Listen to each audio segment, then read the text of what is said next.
Halo Miss, Assalamualaikum warahmatullahi wabarakatuh. Nah, pada video kali ini saya akan membahas materi tentang menjaga martabat manusia dengan menjauhi pergaulan bebas dan juga zina. Tapi sebelum itu, ada baiknya kita untuk berdoa terlebih dahulu. A'udzubillahi minasyaitonir rajim. Bismillahirrahmanirrahim. Raditu billahi rabban wa bil islami dina wa bi Muhammadin nabiyyan wa rasula. Rabbi zidni ilma warzuqni fahma. Amin ya rabbal alamin. Nah, sekarang saya akan memperkenalkan diri saya terlebih dahulu.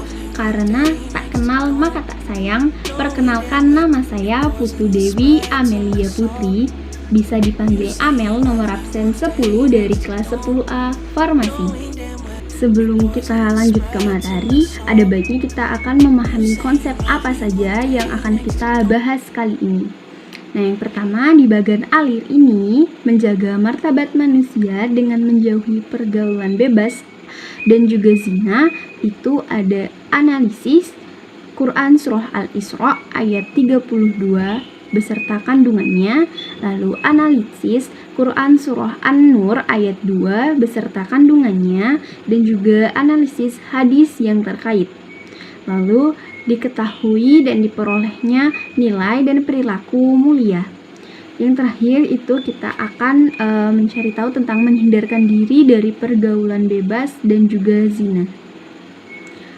Lanjut, kita langsung ke materi pendahuluan. Perbuatan zina dianggap sebagai perbuatan yang sangat memalukan, menjijikkan, sekaligus nista di dalam peradaban manusia. Aib yang mereka perbuat tidak saja membuat malu dan rendah dirinya, tetapi juga keluarga dan orang-orang terdekatnya. Mereka tidak menyadari perbuatan tersebut tidak saja berakibat hancurnya karir, tetapi juga berakibat dosa yang besar yang akan diterima di akhirat kelak. Nah, selanjutnya adapun dalil yang membahas tentang pergaulan bebas dan juga zina itu terkandung di dalam Quran Surah Al-Isra ayat 32 dan juga Surah An-Nur ayat 2. Lanjut, Quran Surah An-Nur ayat 2 saya sudah lengkapi di PPT ini beserta suratnya. Kita baca bareng-bareng. A'udzu billahi minasyaitonir rajim. Bismillahirrahmanirrahim. Az-zaniyatu waz-zani fajlidu kulla wahidin minhuma mi'ata jaldah. Wala ta'khudhukum bihima ra'fatun fi dinillahi in kuntum tu'minuna billahi wal yawmil akhir wal yashhad 'adabahuma ta'ifatun minal mu'minin. Yang artinya, pezina perempuan dan pezina laki-laki, deralah masing-masing dari keduanya 100 kali, dan janganlah rasa belah kasihan kepada keduanya mencegah kamu untuk menjalankan agama hukum Allah.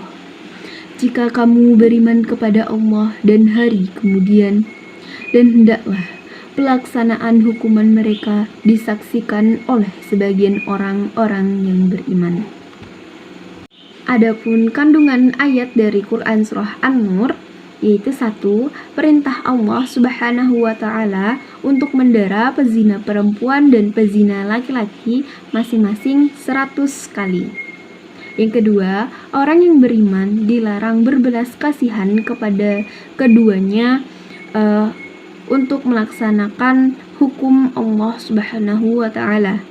Yang ketiga, pelaksanaan hukuman tersebut disaksikan oleh sebagian orang-orang yang beriman. Nah, di dalam pandangan Islam, zina merupakan perbuatan kriminal atau jarimah yang dikategorikan hukuman hudud, yakni sebuah jenis hukuman atas perbuatan maksiat yang menjadi hak Allah Subhanahu wa Ta'ala. Nah, lalu lanjut ada Quran surah Al-Isra ayat 32. Saya sudah cantumkan juga di PPT. Kita baca bareng-bareng. A'udzu billahi minasyaitonir rajim. Bismillahirrahmanirrahim. Wala taqrabuz zina innahu kana fahisyah wasa'a sabila, yang artinya, dan janganlah kamu mendekati zina. Zina itu sungguh suatu perbuatan yang keji dan suatu jalan yang buruk.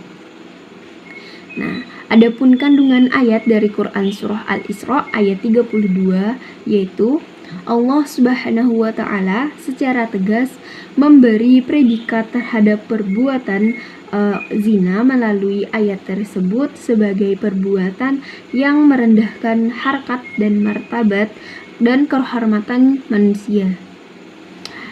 Imam Syayuti dalam kitabnya Al-Jami' Al-Kabir menuliskan bahwa perbuatan zina dapat mengakibatkan 6 dampak negatif bagi pelakunya. Nah, 3 dampak negatif menimpa pada saat di dunia, dan juga 3 dampak negatif lagi akan ditimpakan di akhirat kelak. Nah, 3 dampak di dunia itu antara lain menghilangkan wibawa, mengakibatkan keyakinan, dan mengurangi umur. Lalu 3 dampak yang akan ditimpakan di akhirat kelak yaitu mendapat murka dari Allah Subhanahu wa Ta'ala, hisab yang jelek, atau banyak dosa. Lalu yang terakhir ada siksaan di neraka. Wah, pasti semua tahu ya neraka, bagaimana keadaan di neraka gitu. Lanjut kita ke inti dari pembahasan, yaitu pengertian zina. Kata zina berasal dari kata zana yazni, yang artinya hubungan layaknya suami istri antara perempuan dengan laki-laki yang sudah mukallaf atau baligh. Tanpa ikatan pernikahan yang sah menurut syariat Islam. Lalu ada hukum zina. Semua ulama sepakat bahwa zina hukumnya haram. Bahkan zina dianggap sebagai puncak keharaman. Menurut pandangan hukum Islam, perbuatan zina merupakan dosa besar yang dikategorikan sebagai perbuatan yang keji, hina, dan juga buruk. Nah, kategori zina. Kategori zina dibagi menjadi 2, yaitu zina muhsan dan juga zina ghairu muhsan. Apa sih kedua perbedaan dari zina tersebut? Nah, zina muhsan yaitu pezina yang sudah baligh, berakal, merdeka, dan sudah pernah menikah. Hukuman terhadap zina muhsan itu adalah dirajam atau dilempari dengan batu sederhana sampai meninggal. Takut ya. Lalu yang kedua ada zina ghairu muhsan. Apa sih itu? Yaitu pezina yang masih lajang, yang belum pernah menikah. Hukumnya adalah didera 100 kali dan diasingkan selama 1 tahun. Diasingkannya yang tidak terlalu ramai penghuni-penghuni di daerah tersebut ya. Terus selanjutnya ada hukuman bagi pezina. Hukuman bagi pezina itu ada 2 juga loh. Yang pertama yaitu dera atau pukulan sebanyak 100 kali bagi pezina ghairu muhsan, dan ditambah dengan mengasingkan atau membuang pelakunya ke tempat yang jauh dari tempat mereka. Yang kedua, itu dirajam sampai mati bagi pezina muhsan. Hukuman dirajam dilakukan dengan cara pelaku dimasukkan ke dalam tanah hingga dada atau leher.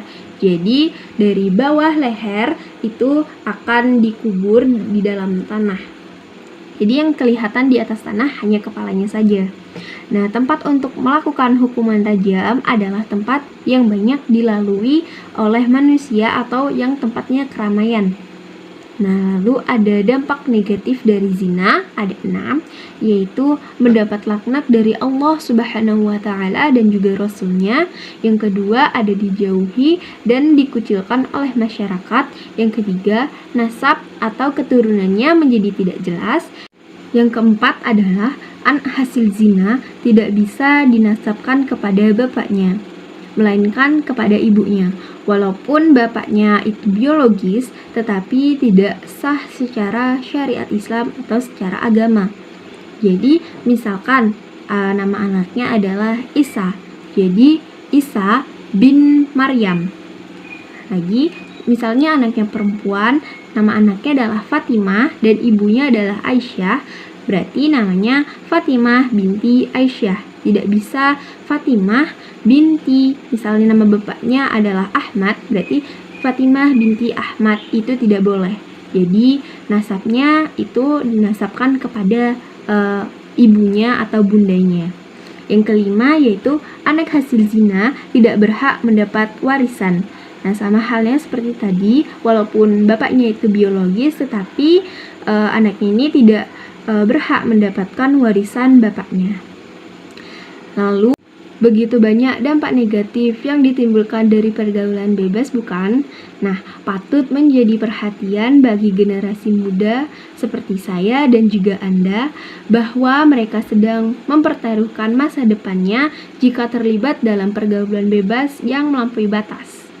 Bergaul memang perlu, tapi seyoknya dilakukan dalam batas yang tidak berlebihan atau dalam kata wajar.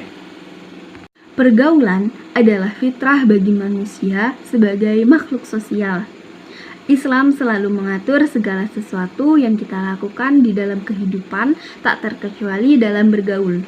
Oleh karena itu, kita sebagai umat muslim patut memelihara, memperhatikan dan juga melaksanakan seluruh aturan-aturan tersebut yang tak lain dibuat hanya untuk kebaikan kita bersama umat muslim. Nah, contoh dari pergaulan bebas dapat kita lihat pada 4 gambar tersebut. Ini contoh di dalam PPT saya, tetapi masih banyak lagi dampak-dampak negatif. Apalagi seiring perkembangan zaman dengan kecanggihan teknologi, saat ini semua orang dapat dengan mudahnya mengakses internet dan media sosial. Sehingga penyebaran situs-situs dan video-video pornografi sangat mudah ditemukan bahkan di daerah terpencil sekalipun. Nah, sebenarnya di dalam Islam ada adab-adab untuk bergaul ya, pergaulan antara laki-laki dan perempuan, pergaulan dengan sebaya, pergaulan oleh anak kecil dan juga orang tua, dan masih banyak lagi adab-adabnya. Tapi di sini karena membahas mengenai pergaulan bebas, yang dimana pastinya banyak orang ya yang sudah tahu pergaulan bebas ini, tapi adab-adabnya itu belum tahu gimana. Sebagai umat muslim, terutama khususnya bagi muslimah, sangat penting untuk mengetahui adab-adab dari bergaul. Nah, pergaulan antara laki-laki dan perempuan. Fitrah laki-laki adalah menyukai perempuan. Begitu pula sebaliknya, perempuan menyukai laki-laki. Tapi pergaulan yang paling baik yang dilakukan oleh laki-laki dan perempuan dalam Islam yaitu adalah menikah. Nah, perbuatan zina sendiri adalah perbuatan yang dilaknat dan hal yang sangat tercela dalam agama Islam. Berbagai macam cara telah diatur dalam Islam agar kita mampu menjauhi perbuatan zina, yaitu yang pertama dengan menahan pandangan atau yang biasa kita sering dengar yaitu menjaga pandangan. Karena awal dorongan dari syahwat yang pertama adalah dengan melihat. Nah, maka jagalah mata agar terhindar dari tipu daya setan. Kemudian yang kedua, kita sebagai seorang muslim, khususnya muslimah, diharuskan menutup aurat dengan cara berbusana yang islami dan sesuai dengan syariat Islam atau syar'i. Yang ketiga, tidak berkhalwat atau berdua-duaan antara perempuan juga laki-laki yang bukan mahram. Nah, karena dengan berkhalwat, maka setan akan mampu dengan mudahnya menggoda iman kita untuk melakukan perbuatan zina. Yang kelima, yaitu tidak diperbolehkan seorang perempuan melakukan perjalanan sendirian lebih dari sehari semalam jauh dari tempat yang aman tanpa seorang mahram. Lalu yang terakhir, yaitu yang keenam, adalah bagi perempuan dilarang melembut-lembutkan suara di hadapan laki-laki yang bukan mahramnya, apalagi sampai mendesah. Nah, selanjutnya ada cara menjauhi pergaulan bebas. Cara pertama yaitu katakan tidak pada pergaulan bebas seperti narkoba, seks, merokok, dan lain-lain. Cara kedua yaitu jauhi pertemanan yang mengakibatkan Anda terjerumus di dalamnya.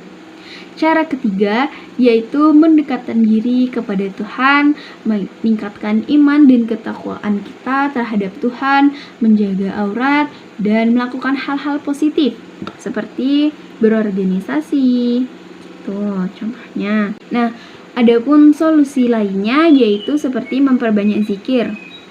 Nah, memperbanyak puasa kita, memilih lingkungan yang baik, sekolah yang islami, dan rangkulan keluarga yang selalu mengawasi dan menjaga. Nah, yang terakhir dari PPT saya yaitu hadis larangan mendekati perbuatan zina. Bismillahirrahmanirrahim.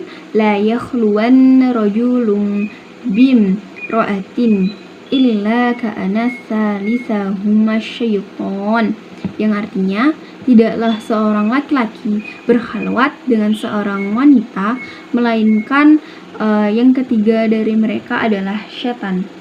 Nah, maksud dari hadis ini yaitu kita tidak boleh berdua-duaan bersama orang yang bukan mahram kita, baik itu laki-laki maupun perempuan. Kalau contoh, saya perempuan berarti mahramnya adalah perempuan dan bukan mahramnya yaitu laki-laki. Nah, pada era sekarang ini pacaran sudah dianggap wajar di mana-mana ya, baik itu remaja, kita sering melihat remaja-remaja yang berpacaran. Lalu orang tua yang mewajarkan tindakan pacaran. Nah, tetapi dalam Islam pacaran itu adalah dosa yang sangat besar. Pacaran itu sendiri dianggap sebagai zina. Jadi, maka dari itu jauhi pertemanan yang membuat Anda terjerumus di dalamnya, yang membuat Anda melampaui batas dan berbau-bau negatif. Dan juga jauhi berdua-duaan dengan laki-laki yang bukan mahram atau perempuan yang bukan mahram, karena yang ketiganya adalah setan. Nah, apalagi kalian itu pacaran, karena pacaran itu hukumnya haram dalam agama Islam. Nah, baik itu pacaran yang dianggap sehat gitu, mana ada pacaran yang dianggap sehat. Itu ya teman-teman, jadi jauhi perbuatan-perbuatan maksiat tersebut. Kemudian kesimpulan dari materi pembelajaran hari ini, kita tidak boleh melakukan perbuatan zina. Dalam Islam mendekati zina aja tidak boleh, apalagi memperlakukan atau menerapkan gitu ya istilahnya. Nah, karena melakukan perbuatan zina berdampak bagi lingkungan kita, terhadap diri kita, terutama bagi kedua orang tua kita. Pasti kedua orang tua kita juga malu terhadap perbuatan zina yang kita lakukan tersebut. Nah, dari itu mari kita mendoakan kedua orang tua kita supaya sehat walafiat, dan juga sebagai ucapan terima kasih kita karena sudah membesarkan kita sebaik mungkin. Jadi kita berdoa bareng-bareng. Bismillahirrahmanirrahim. Rabbighfirli wa liwalidayya warhamhuma kama rabbayani shaghira. Rabbana atina fid dunya hasanah wa fil akhirati hasanah wa qina adzabannar. Amin ya rabbal alamin. Sekian dari pembahasan video menjaga martabat manusia dengan menjauhi pergaulan bebas dan juga zina. Mohon maaf apabila ada kesalahan kata atau kekurangan kata atau yang kurang berkenan di hati kalian. Saya meminta maaf sebesar-besarnya. Kemudian terima kasih yang sudah menonton atau menyimak video saya, dan kita akhiri pembahasan video kali ini dengan membaca hamdalah bersama-sama. Alhamdulillahirabbil alamin. Karena kita tadi sudah berdoa untuk memulai pelajaran, maka kita akan berdoa doa sesudah belajar. Baca bersama. Bismillahirrahmanirrahim. Subhanakallahumma wa bihamdika asyhadu an la ilaha illa anta astaghfiruka wa atubu ilaik. Amin. Semoga materi yang saya sampaikan ini bermanfaat bagi kita semua, bermanfaat bagi sesama. Saya ucapkan terima kasih banyak yang sudah menyimak video pembahasan dari awal hingga akhir. Terima kasih semuanya dan selamat Hari Raya Idul Fitri. Mohon maaf lahir batin, minal aidin wal faizin, taqabbalallahu minna wa minkum, taqabbal ya karim. Terima kasih semuanya, dan kita sudahi video kali ini dengan mengucapkan salam. Wassalamualaikum warahmatullahi wabarakatuh. Terima kasih dan juga selamat menjalankan aktivitas kembali. Terima kasih.